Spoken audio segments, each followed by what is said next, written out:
ได้เบิ่งข่าวสารบ้านเมืองแล้วก็โอ้ยเนาะขอแสดงความเสียใจกับผู้ที่เจอเหตุการณ์หลายๆเนาะแล้วก็จังได้ลิงก็ขอเป็นกำลังใจให้ผ่านพ้นทุกสิ่งอย่าง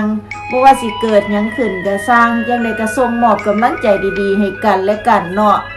เห็นทุกหน่วยงานทุกเจ้าหน้าที่เพิ่นเข้าไปช่วยเหลือโอ้ยเนาะส่งกำลังใจไปเพิ่นก็ช่วยเต็มที่เพิ่นคือการเห็นแต่ละข่าวออกมาเนาะพวกหมอพวกพยาบาลเพิ่นหอบลูกจูงหลานเห็นแล้วเป็นที่สลดหดหู่เนาะพี่น้องเนาะผู้ใดบ่มีเหตุการณ์บ่เจอเหตุการณ์นั้นถือว่าบุญกุศลหลายแล้วผู้ใดที่อยู่ในเหตุการณ์นี้มันเป็นเรื่องที่น่าเศร้าเนาะเอาบ่อยากสิแบบ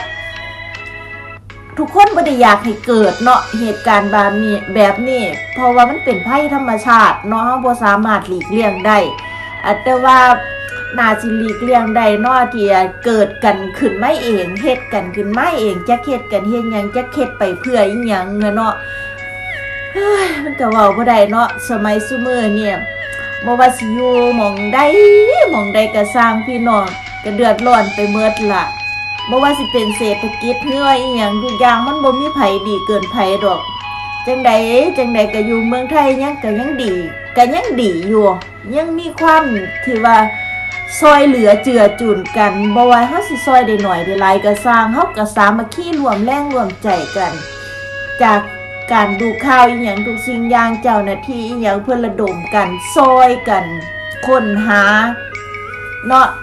ก็เป็นกำลังใจให้เป็นที่เรื่องลือของชาวต่างชาติได้ว่าคนไทยนี่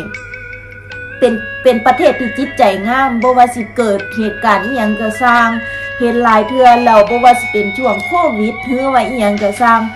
คนไทยนี่ช่วยกันดีอีหลีบ่ว่าแต่สิเป็นเจ้าหน้าที่หรือว่าหน่วยงานทุกองค์กรหรือว่าอีหยังก็สร้างพ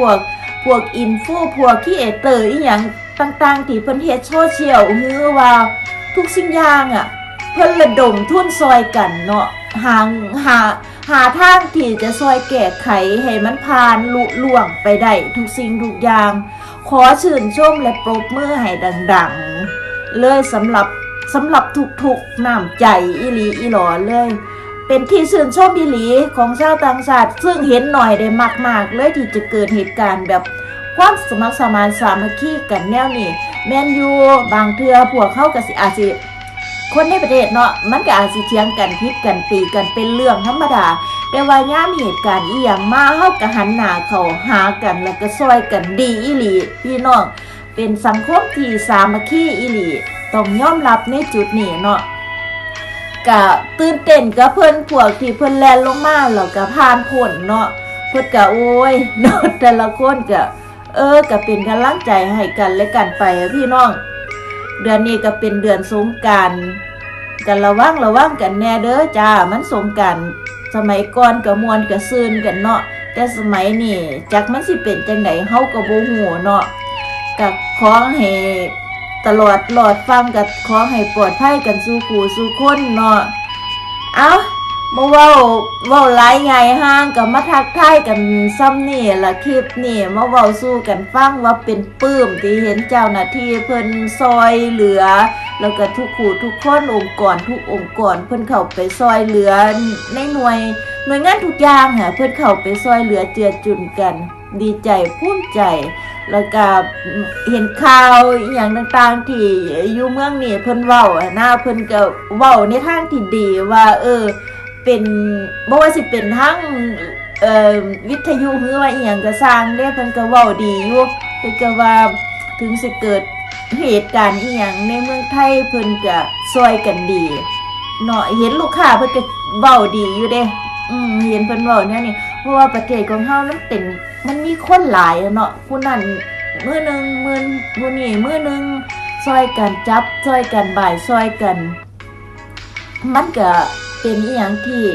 จากสิหนักแห้งหลายมันก็เบาบางถึงมันสิบ่ดีขึ้นหลายแต่มันก็เบาบางเนาะพี่น้องเนาะเป็นกำลังใจให้กันและกันเด้อจ้าสู้ๆกันไปผู้ใดพบพ่อเหตุการณ์อีหยังก็ขอให้ผ่านพ้นผู้ใดที่ว่ายังช็อกยังหยังอยู่ก็ขอให้ได้สติเร็วๆเด้อจ้าเป็นกำลังใจให้จ้า